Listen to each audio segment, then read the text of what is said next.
Sir mute হয়ে গেছে। আমাকে শোনা যায়? জি স্যার, শুনতে পাচ্ছি। কথা বলো না কেন তাহলে? সাকিব কই?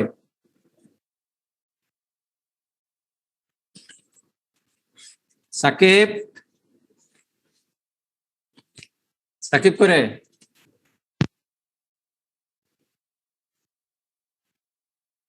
জয়েন করে নাই?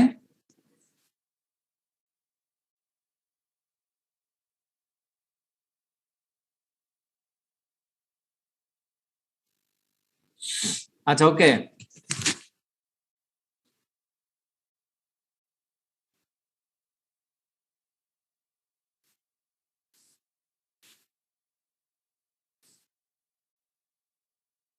এখানে পরে যাব।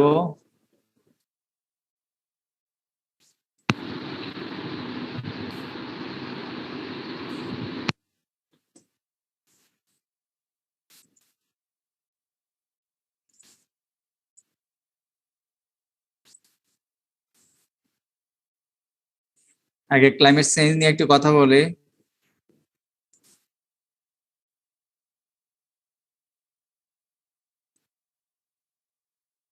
ক্লাইমেট কি আসলে চেঞ্জ হচ্ছে? হচ্ছে, তাই না? আমরা আগেও বলেছি, হোয়াট ইজ ইট?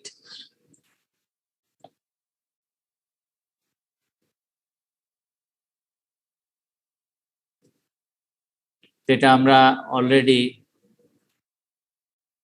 দেখতে পাচ্ছি যে যেমন এই বছরটা ছিল সবচেয়ে গরমের বছর, এবং অ্যাটমসফিয়ারের অনেকগুলো প্যারামিটারে চেঞ্জ হয়ে গেছে।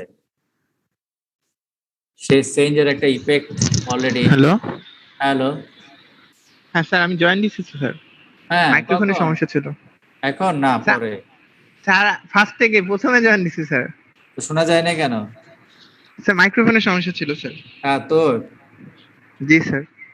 আচ্ছা, তাহলে আমরা গত ক্লাসও বলেছি যে ক্লাইমেট যে চেঞ্জ হচ্ছে সেটা ওভারঅল ওয়ার্ল্ডে একটা বড় প্যারামিটার, একটা বড় ট্রেন্ড, এবং লাস্ট অনেক বছরের মধ্যে এই বছরটা যেটা গেছে হটেস্ট ইয়ার, এবং হয়তো বা আগামী বছর আমরা দেখবো যে সেটা আরেকটি হটেস্ট ইয়ার, এবং তার কনসিকুয়েন্স আমরা ভোগ করছি অলওয়েজ। এবং তারই আমরা নমুনা আমরা দেখতে পাচ্ছি ক্লাইমেট চেঞ্জ কারেন্টলি হ্যাপেনিং। যে আমরা যদি দেখি যে observe globally average combined land and ocean surface temperature anomaly আমরা যদি দেখি 1850 থেকে 2012 সাল পর্যন্ত, যে look about the annual average, যে টেম্পারেচারের যে অ্যানমলি যেটা দেখা যাচ্ছে সেটা মাইনাস থেকে -0.6 থেকে 0.8 থেকে ধীরে ধীরে উঠতে উঠতে এখন আমরা দেখতে পাচ্ছি 0.2 অ্যানুয়াল অ্যাভারেজ বেড়ে গেছে টেম্পারেচার। তাহলে sea surface, ocean surface temperature কিন্তু বেড়ে গেছে।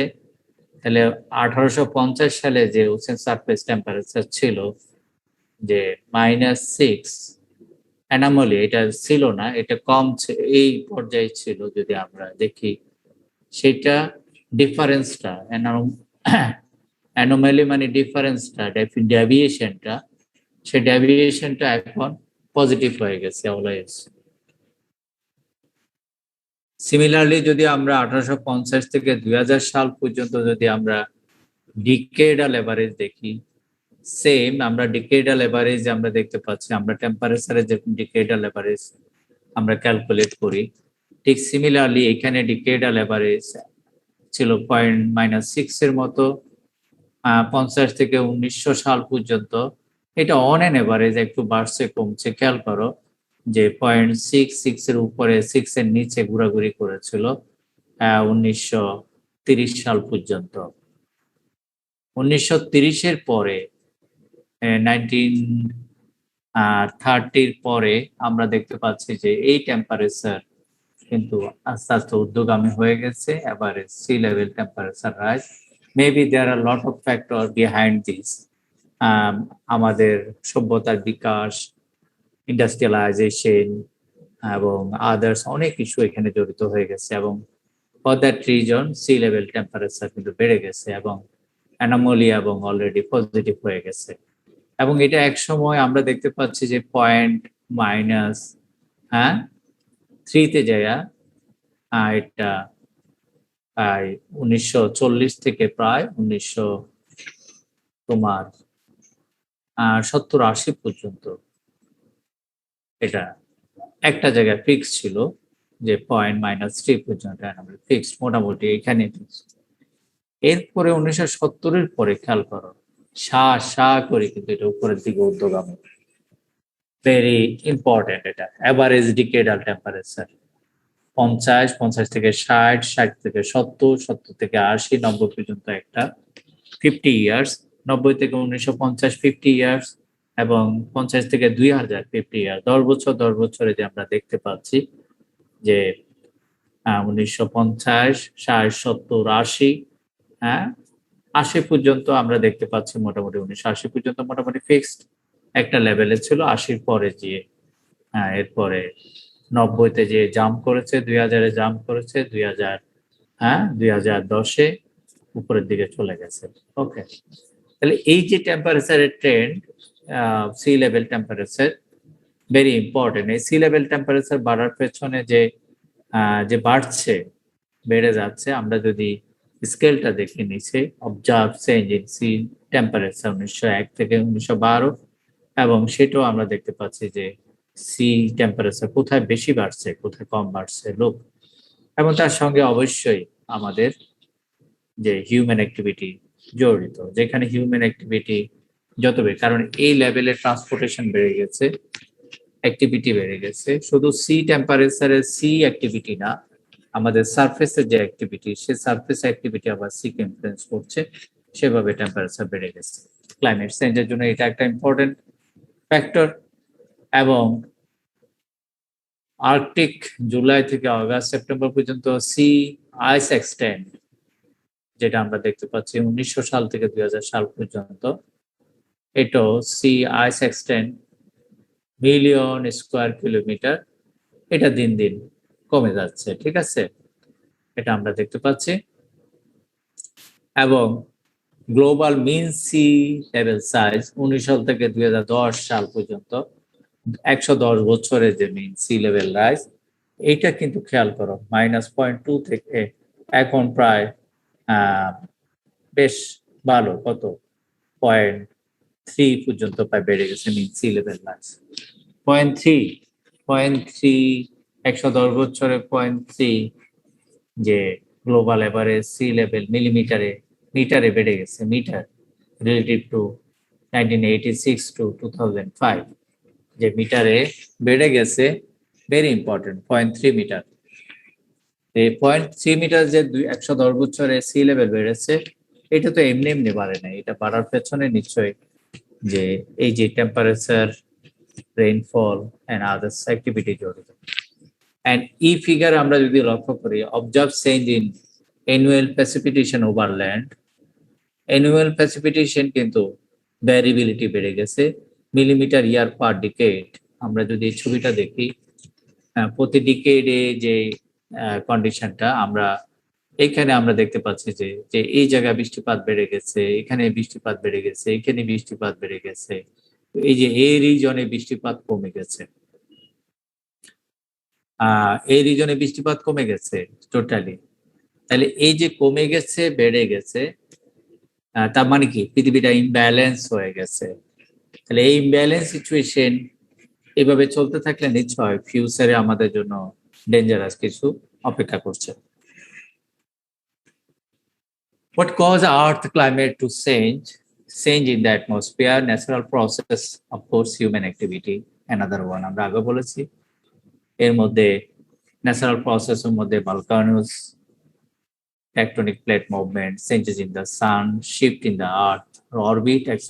জড়িত এগুলো ন্যাচারাল এবং shift of the earth orbit and sun এই দুটো ভেরি ইম্পর্টেন্ট সূর্য কখনো বেশি কিরণ দেয় আবার সূর্য কখনো কম কিরণ দেয় অরবিটাল চেঞ্জ হয়ে যাচ্ছে ফ্লেমিং যেটা হয় সূর্য থেকে যে বার্নিংটা হয় সেটা অনেক সময় কমে যায় বা বেড়ে যায়।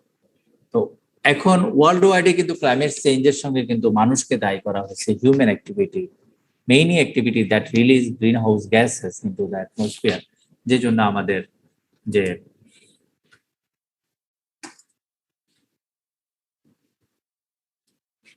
এখন হিউম্যান যে গ্যাসেস, তার মধ্যে আমরা যদি গ্যাসেস গুলো দেখে দিই, এফ গ্যাসেস, N2O, CH4 অথবা C2, CO2, carbon dioxide, FOLU, carbon dioxide, fossil fuel and industrial processes.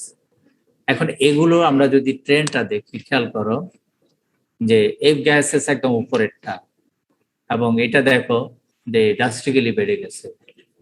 হ্যাঁ, ইমিশন আমরা দেখতে পাচ্ছি যে কত পার্সেন্ট বেড়েছে এবং কন্টিনিউয়াস বেড়ে যাচ্ছে, ঠিক আছে। এবং সিমিলারলি যদি আমরা N2O দেখি, সেটাও কন্টিনিউয়াসলি বেড়ে যাচ্ছে।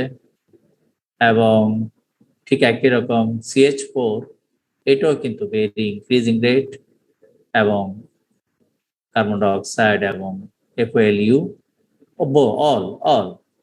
তাহলে আমরা যা কিছু দেখছি, যতগুলো যে গ্যাসেস আছে যেগুলা পরিবেশের জন্য দায়ী, সেগুলোর মাত্রা আমরা যদি এখানে 1970 থেকে 2010 সাল পর্যন্ত এই যে কত বছরে যে আমরা ট্রেন্ডটা দেখতে পাচ্ছি ডেটা অনুযায়ী, সেই ট্রেন্ড আমরা দেখতে পাচ্ছি যে সিরিয়াসলি এটা বেড়ে গেছে। এখন উপরে একটা সামারি আছে যে 1970 থেকে 2000 পর্যন্ত এটা ছিল +1.3% পার ইয়ার, এবং 2000 থেকে 2010 সাল পর্যন্ত এটা হচ্ছে +2.2% পার ইয়ার।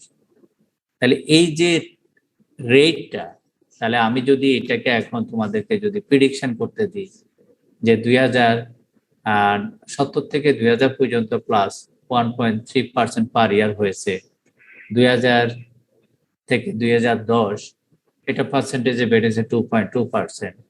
এটা যদি আমি 2010 থেকে 2050-এ যায়, তাহলে এটা কত পার্সেন্ট বাড়বে?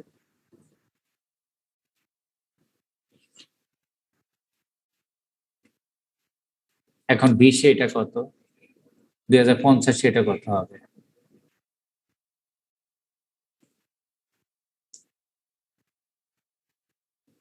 হ্যাঁ, দেখি একটু করো।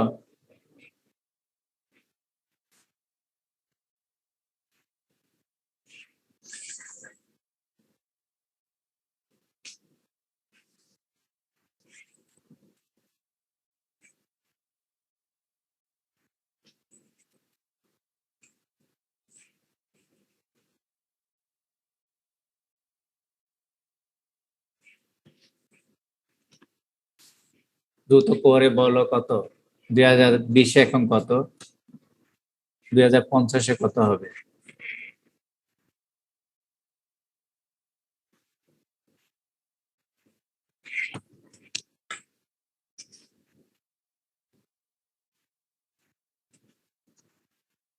হুম, 50-এ 7% হতে পারে 7% হয়ে যেতে পারে। স্যার। 2000 থেকে 2010-এর মানে 1.2% বেড়েছে স্যার। 1.2% বেড়ে গেছে 10 থেকে, ওইটুকুর মধ্যে 2000 থেকে না তো 2000, হ্যাঁ 2000 থেকে 2010-এ কত পার্সেন্ট বেড়েছে? 10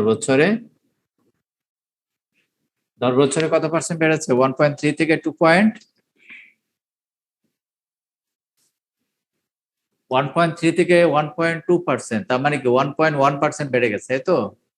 1.1% না তো, 9.9%। তাহলে 0.9% না? স্যার 1.1% বেড়েছে স্যার, ভুল। আচ্ছা 0.9%।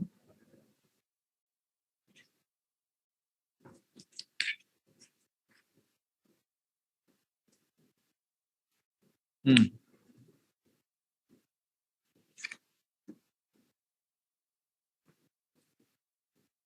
তাহলে 2050-এ, তাহলে 2020-এ কত হবে?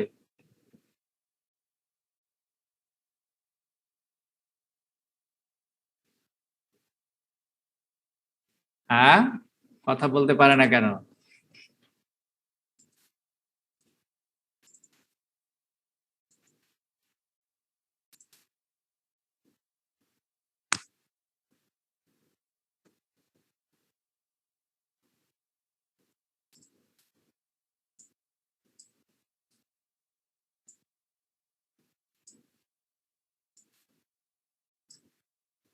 তাহলে 2000 কথা ছিল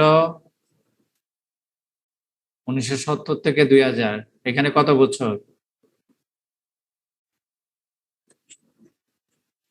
70 থেকে 2000 30 বছর, এই তো। 30 বছরে ছিল কত? 1.3 1.3।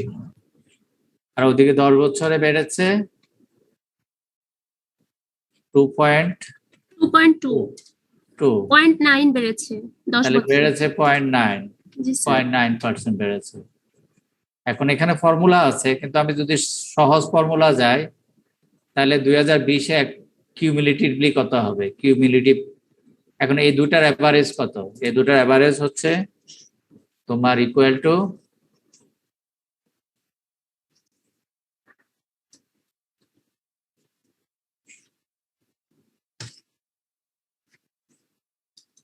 সরি ওইখানে 30 আর এখানে কত? 10 বছর, 40 বছর, তাই না? 40 বছর। আচ্ছা, এরপরে যদি আমি আরো 0.9% যোগ করে দিই তাহলে কত হয়? 2.2 যোগ 0.9 নাকি? স্যার যদি 10 বছর 0.9 আকারে বাড়ে তাহলে 2050-এ একটা আসবে, সেটা হচ্ছে 5.8। ইয়েস, জি মানে আলটিমেটলি 0.8% বেড়ে যাবে, কিন্তু 5.8। হ্যাঁ 5.8। তো এইভাবে যদি চলতে থাকে, আমরা যে কথাটা বলছি যে পৃথিবী যাবে কোথায়, পৃথিবীটা যাবে কোথায়, সেই কথাটাই আমরা বলছি যে রেটটা আমরা দেখতে পাচ্ছি, এই রেটটা ভেরি অ্যালার্মিং। এই অ্যালার্মিং কন্ডিশনে আমরা যাব কোথায়? এখানে দুটো লিঙ্ক আছে, যে লিঙ্কটা আছে যে click here explore this natural process, EPA website থেকে দেখতে পাবে তোমরা, আমি এটা দেয়া আছে। আইপিসিসি কনক্লুশন যেটা হলো that affect those of human caused greenhouse gases together with those of other atmospheric driver যারা ড্রাইভ করছে have been detected throughout the climate system and are extremely likely to have been the dominant cause of the observed warming. Sir screen share of হয়ে গেছে sir. Oh,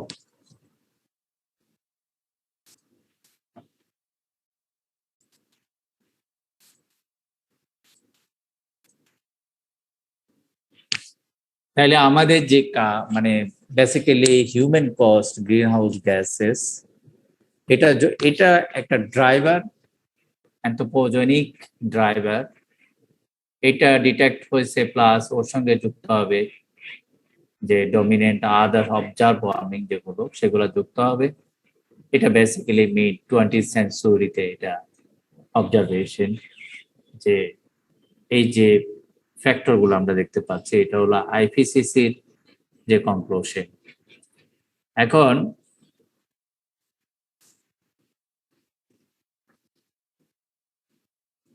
কি হতে যাচ্ছে? Warming and sea level rise will continue and will probably occur more quickly than what we have already seen. এটা খুব স্বাভাবিক কথা। আমরা প্রতিদিনই যদি আমরা ডিসকভারি দেখি, আদার্স দেখি, যে প্রতিদিনই মানে খুব সিরিয়াসলি যে পোলার রিজনে যে আইস মেল্টিং হচ্ছে, হট এরিয়া বেড়ে যাচ্ছে, পৃথিবীতে অনেক ডিজাস্টার হচ্ছে, সেগুলো আমাদেরকে কিন্তু সিগন্যাল দিচ্ছে অ্যাজ এ ড্রাইভার যে পৃথিবীর যে ক্লাইমেট যে চেঞ্জ হচ্ছে, ওয়ার্মিং হচ্ছে, সেটা আমরা যেভাবে দেখতে পাচ্ছি মেবি তার থেকে আরো অনেক কুইকলি করতেছে। Even if greenhouse gases are stabilized, these will probably continue to occur for countries. Some effect may be permanent. আমরা যেটা কিছু এফেক্ট আছে যেগুলো পার্মানেন্টলি আমরা হয়তো দেখতে পাবো। Effect on ecosystem what will be? Coral system basically, যেটা আমরা অলরেডি খুব এনজয় করি, যে রিজন গুলো and others unique ecosystem cannot handle higher temperature. Wildfire will increase, এবং যেটা আমরা দেখতে পাচ্ছি আমেরিকাতে, ব্রাজিলে, অন্যান্য অস্ট্রেলিয়াতে, ইউরোপে, এবং যে ওয়াইল্ড ফায়ার হচ্ছে সেটা আমরা কোনোভাবে থামাতে পারছি না। গত বছর যেভাবে মানে কন্টিনিউ করেছে কোভিড এর মধ্যে, সেটা কন্টিনিউ করে গেছে। তাহলে আমাদের এই যে গ্লোবাল ওয়ার্মিং এবং কোরাল সিস্টেমের যে ডিক্রিজিং কন্ডিশন হবে, সেটা আমরা থামাতে পারবো না। বন ধ্বংস হয়ে যাচ্ছে পৃথিবীতে, সেটা আমরা থামাতে পারবো না। Up to 30% of the species will be at increased risk for extinction due to the rapid changes in the ecosystem.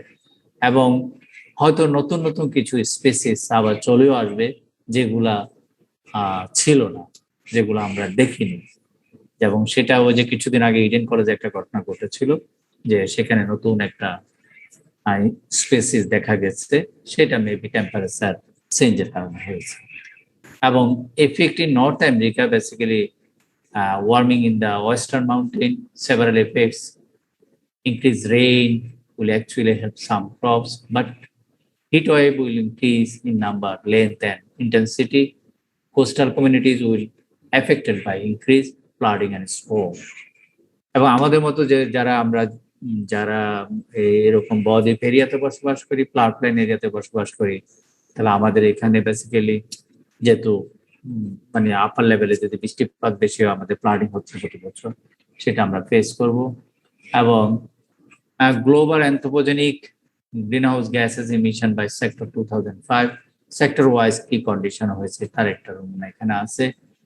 যেমন যে অয়েস থেকে কতটুকু, ল্যান্ড ইউজ চেঞ্জ থেকে কত পার্সেন্ট, এগ্রিকালচার থেকে কত পার্সেন্ট, ইন্ডাস্ট্রি থেকে কত পার্সেন্ট, এনার্জি, এটার একটা নমুনা এখানে আছে। ক্লাইমেটস অ্যানালাইসিস ইন্ডিকেটর টুল, ওয়ার্ল্ড রিসোর্স ইনস্টিটিউট থেকে এটা করা। তাহলে এখান থেকে বেসিক্যালি যে আমরা ইলেকট্রিসিটি অ্যান্ড হিট কত পার্সেন্ট, ট্রান্সপোর্টেশন থেকে কত পার্সেন্ট, এবং আদার্স ফুয়েলস থেকে কত পার্সেন্ট, টোটাল তোমার এই যে অ্যান্থ্রোপোজেনিক যে হিটটা, সেটা আমরা এখান থেকে জানতে পারছি। ওকে, এখন এইখান থেকে আমরা বেসিক্যালি ক্লাইমেট চেঞ্জ ইস্যুতে আমাদের মোটামুটি একটা ধারণা হয়েছে, ক্লাইমেট চেঞ্জের ট্রেন্ডটা কি সেটা জেনেছে। What about our Bangladesh? বাংলাদেশে আমি কয়েকটা রিপোর্ট দিয়ে দিচ্ছি তোমাদেরকে, যেটা অলরেডি তোমাদের এখানে দেয়া আছে ক্লাসরুমের মধ্যে। দ্য আদার্স ম্যাটেরিয়ালস যেখানে দেয়া আছে, climate change, cyclone, climate change in Bangladesh, PDF আকারে আছে। এখন তোমাদেরকে এখানে অনেকগুলো আগের ম্যাটেরিয়ালস আছে। এখন ক্লাইমেট চেঞ্জ ইন বাংলাদেশ, এটা তোমাদেরকে অবশ্যই পরে দেব। ইম্প্যাক্ট অফ ক্লাইমেট চেঞ্জ, যে এখানে একটা অ্যাসাইনমেন্ট দেওয়া আছে, যে অ্যাসাইনমেন্টটা জন্য আমি যে আজকের লেকচারটাও দেওয়া আছে, অ্যাসাইন করা আছে। Please prepare the given assignment and submit it by 19th August 2001। এটা হলো ইম্প্যাক্ট অফ ক্লাইমেট চেঞ্জ। এটা যদি আমি কি স্যার টাইপ করা না হাতে লেখা? দাঁড়াও, এডিটে যায়। তাহলে assignment two impact of climate change on Bangladesh. তাহলে আগে এস্টাবলিশ করতে হবে, তাহলে এটা মেথোডোলজি কি? মেথোডোলজি হচ্ছে যে আগে এস্টাবলিশ করতে হবে যে তোমাকে ক্লাইমেট যে চেঞ্জ হচ্ছে সেটা ওয়ার্ল্ড ওয়াইড সিনারিওটা আনতে হবে, ওয়ার্ল্ড ওয়াইড ক্লাইমেট চেঞ্জ হচ্ছে। তারপর আসতে হবে যে বাংলাদেশে ক্লাইমেট চেঞ্জ হচ্ছে কিনা। বাংলাদেশে ক্লাইমেট চেঞ্জ হচ্ছে, লাস্ট 50 ইয়ার্সে বাংলাদেশের টেম্পারেচারের ট্রেন্ড কি, বাংলাদেশের রেইনফলের ট্রেন্ড কি, সেটা নিয়ে আসতে হবে। সেটা নিয়ে আসার পর এখন ভ্যারিবিলিটি দেখতে হবে, ট্রেন্ডটা কি। ভ্যারিবিলিটিতে কিভাবে দেখবে? ধরো আমি একটা ছবি শেয়ার করি তোমাদেরকে, তাহলে তোমরা এটা ভালো বুঝতে পারবে। আমি একটু উঠি, ফোন লাগবে, ফোন না হলে আমি, বা এই ছবিটা আমি তোমাদেরকে এই কম্পিউটার থেকে এই কম্পিউটারে শেয়ার করতেছি। দাঁড়ো,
এই ছবিটা দেখতে পাচ্ছ?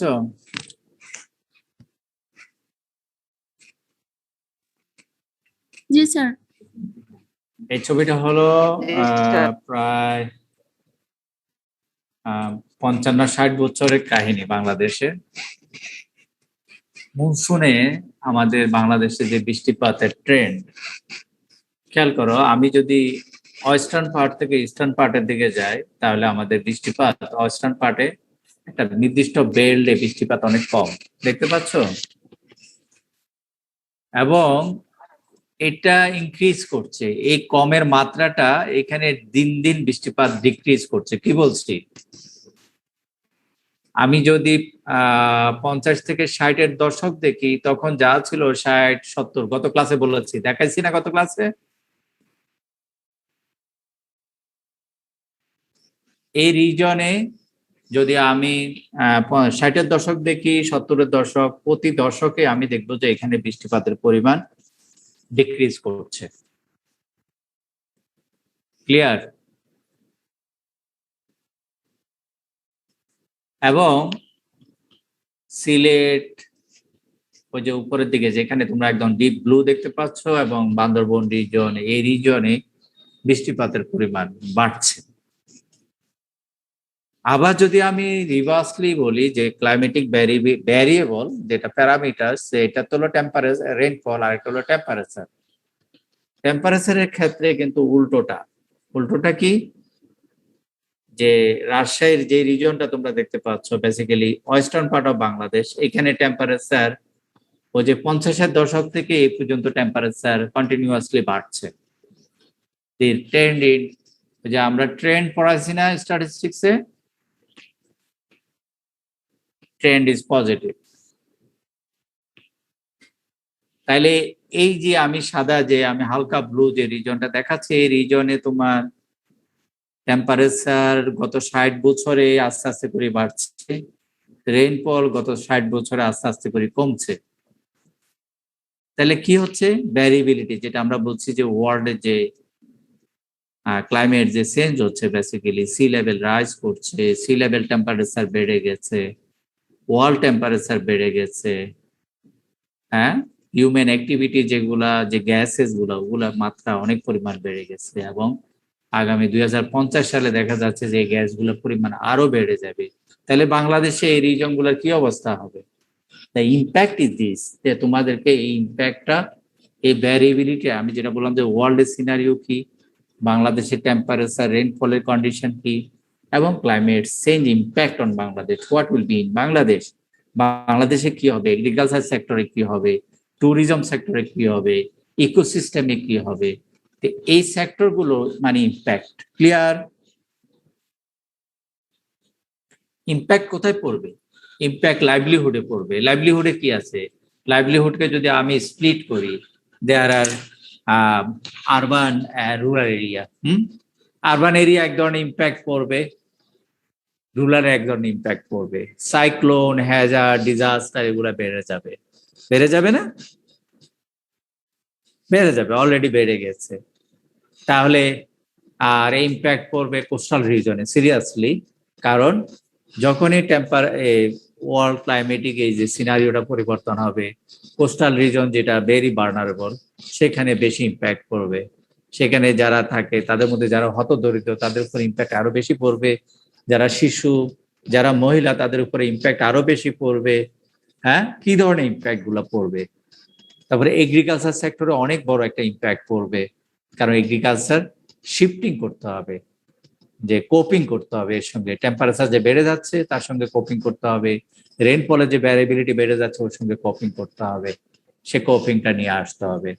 প্লাস মানুষের জীবনযাত্রা, লাইভলিহুডের অনেক কোপিং করতে হবে। যে এখন এই যে প্রচন্ড গরম পড়তেছে, যাদের সামর্থ্য আছে, যারা আগে শুধু বাসা বাড়িতে ফ্যান চালিয়ে তারা থাকতো, এখন সবাই এসি চালাতে হচ্ছে।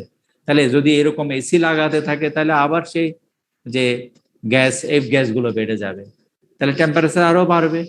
সো এই যে কিউমুলেটিভ ইম্প্যাক্ট গুলো যেগুলো পড়তেছে ভবিষ্যতে, সেগুলো মিলিয়ে বাংলাদেশের উপরে কি ইম্প্যাক্ট পড়বে, এটা হলো তোমাদের অ্যাসাইনমেন্ট। তাহলে এটা সাবমিট করার জন্য বলেছি কয় তারিখে? আমি তো আবার শেয়ারিং এ যেতে হচ্ছে। এটা সাবমিট করতে বলেছি কয় তারিখে? 29 তারিখে। 29 তারিখে। অনেক বড় লিখতে হবে না, বাট স্যার শুধু ইম্প্যাক্টটাই লিখবো? হ্যাঁ বলছি, ইম্প্যাক্ট লিখতে হলো তো ইম্প্যাক্টের উপরে আগে তো আমাকে জিসটা আনতে হবে যে আমি ইম্প্যাক্ট কেন আলোচনা করছি, তাই না? বুঝছো কি না? আমি এগুলা স্যার।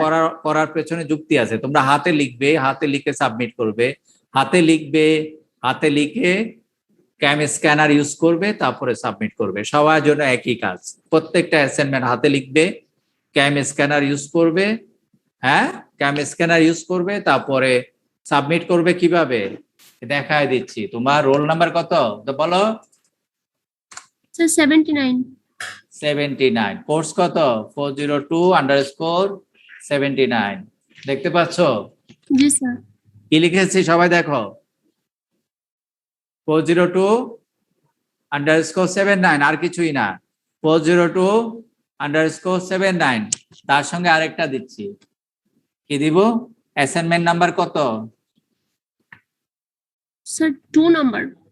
আচ্ছা, অ্যাসাইনমেন্ট 01, ধরো 402_79 অ্যাসাইনমেন্ট 02, হ্যাঁ 402_79 অ্যাসাইনমেন্ট 03, এরকম দেখতে পাচ্ছি? দেখতে পাচ্ছ কিনা? জি স্যার তাহলে দেখতে পাচ্ছি। সবার ক্ষেত্রে এটা, সে যখন সাবমিট করবে তখন সে সাবমিট করতেছে কোথায়? তার যেখানে অ্যাসাইনমেন্ট তাকে অ্যাসাইন করা আছে সেখানে। দেন আমি পেয়ে যাব কিভাবে? কোর্স পাচ্ছি, রোল নাম্বার পাচ্ছি, অ্যাসাইনমেন্ট নাম্বার পাচ্ছি। ওকে, তাহলে অ্যাসাইনমেন্ট এখানে দুটো দেওয়া আছে তোমাদেরকে।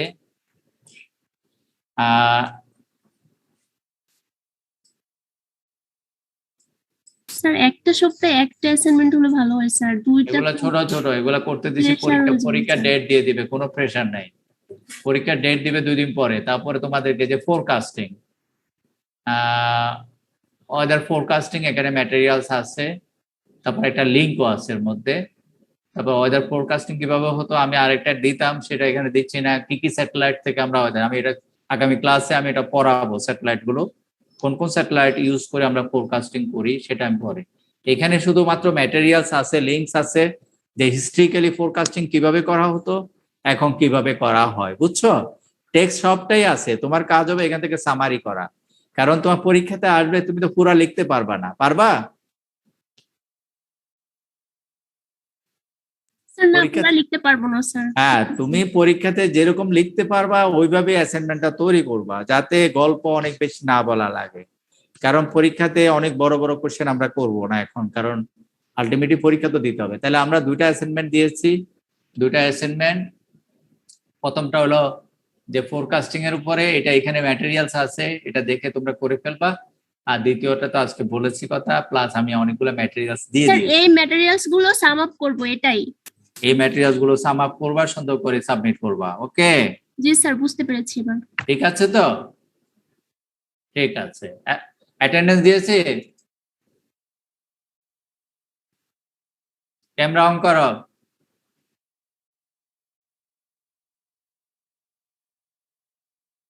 Camera on.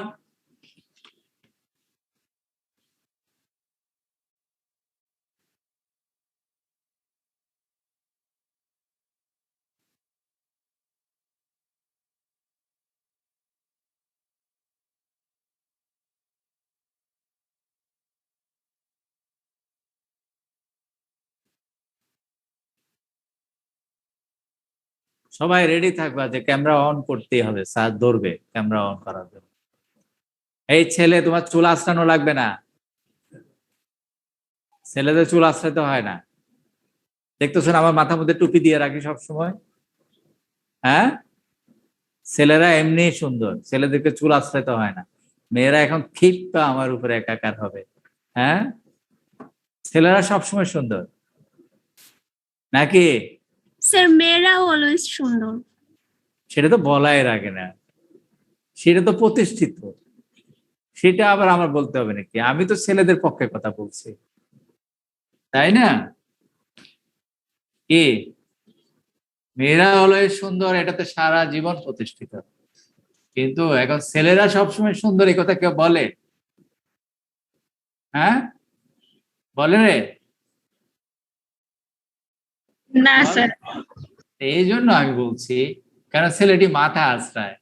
ছেলেরা মাথা আঁচড়াতে হয় না তো, ছেলেরা সুন্দর না দেখেই তো মাথাটা আঁচড়ায় না, চলে। কারণ ছেলেদেরকে পথে ঘাটে খামারে যে কাজ করতে হয়, ছেলেদেরকে খাটতে হয়। মেয়েরা সুন্দর, ওরা একটু থাকবে, কম কাজ করবে, কম ছুটাছুটি করবে, কম রোদে যাবে, সানস্ক্রিন মাখবে, তাই না? হ্যাঁ, কি কথা ঠিক না রে? কথা ঠিক। স্যার এখন মেয়েরা অনেক হার্ড ওয়ার্ক করে স্যার। মেয়েরা হার্ড ওয়ার্ক করে, মেয়েদের মেয়েরা হার্ড অনেক ওয়ার্ক করে। মেয়েরা এখন অধিকাংশ মেয়েরাই তো বাইরে কাজ করে, বেশিরভাগ মেয়েই। ওরও কিন্তু বাইরে কাজ করতে কে না করে? মেয়েদেরকে কি রোদে রোদে ঘুরে বেড়াতে বলছে নাকি কেউ? হ্যাঁ, রোদে রোদে ঘুরে বেড়ালে মেয়েদের, এত রোদে থাকলে মেয়েদের যে যে মানে যে কথাগুলা অতীতে মানে কবিরা দার্শনিকরা বলে গেছে, সেগুলা কি টিকে থাকবে? সেগুলা না হয় আমি নাই বললাম। হ্যাঁ, বলতো। হ্যাঁ, থাকবে রে। যে যা কবিরা যা যা লিখেছেন করেছেন, এখন মেয়েরা যদি সেগুলা প্রতিষ্ঠিত করতে চায়, বেশি যুদ্ধ করা লাগবে না, বেশি যুদ্ধ করলে ওগুলা টিকবে না। তাহলে আবার কবি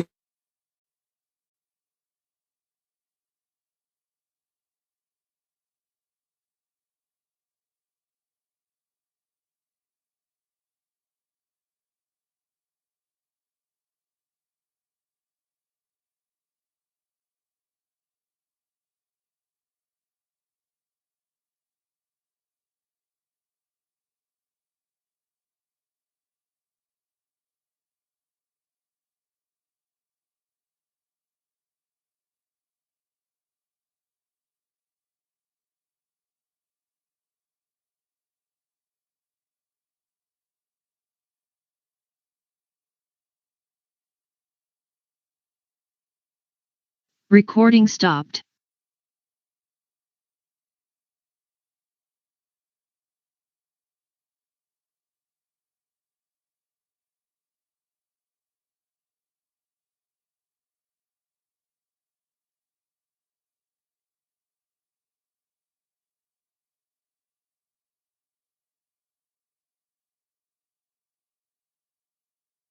Recording in progress.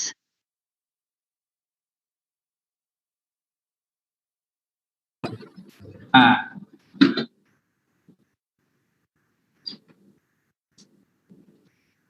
আমি হঠাৎ করে বোধহয় ফ্লাকচুয়েশন হয়েছে, পিসির ইউপিএস কাজ করে না। শোনা যায়? শোনা যায়? শুনতে পাচ্ছ?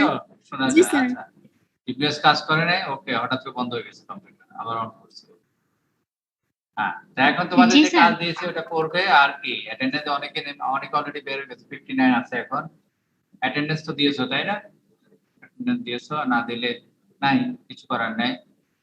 ওকে, তাহলে নেক্সট আমি দেখি স্যাটেলাইট গুলো তোমাদেরকে কাজ দিলে বড় হয়ে যাবে। সেটা হলো মেট্রোলজিক্যাল ডিপার্টমেন্ট যে কাজগুলো করে। মেট্রোলজিক্যাল ডিপার্টমেন্ট আছে কিনা আমাদের বাংলাদেশ উপরে যে স্যাটেলাইট গুলো রান করে যাচ্ছে প্রতিদিন, ওখানে যে গ্রাউন্ড স্টেশনটা আছে, জানো কিনা ওখানে একটা গ্রাউন্ড স্টেশন আছে?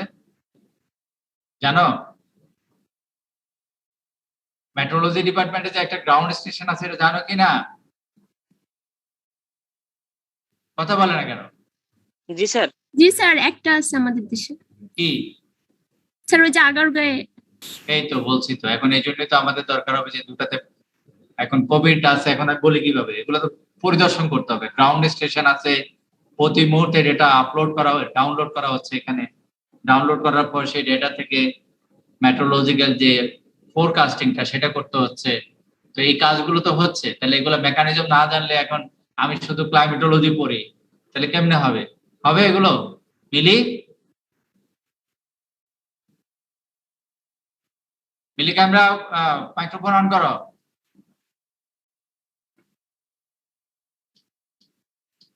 আসসালামু আলাইকুম স্যার। হ্যাঁ, তো এখন মেট্রোলজিক্যাল স্টেশন গুলো যদি না দেখা যায়, তাহলে কেমনে বুঝবো যে কিভাবে ফোরকাস্টিং হয়, কিভাবে ডেটা আসে, কি কি ইউজ করা হয়? এখন তো সমস্ত ফোরকাস্টিং হয় based on the satellite data, জি আর স্যার। হচ্ছে কিছু গ্রাউন্ড স্টেশন ডেটা, তাই না? তো সিঙ্ক্রোনাইজেশন হয়। তো ওইটা যদি আমরা নাই বুঝি, আমরা নাই দেখি, আমাদের হাতি দেখা হয়, তাহলে কেমনে হবে? তাহলে কেমনে করবো এখন? কথা বলে ফেলা তাড়াতাড়ি, কেমনে করবো? আচ্ছা দেখা যাক কোভিড যায় কিনা, আল্লাহ যদি আমাদেরকে ফিজিক্যালি কোনো তৌফিক দেয় তখন করবো, ঠিক আছে? জি স্যার। ওকে, আল্লাহ হাফেজ। Rec-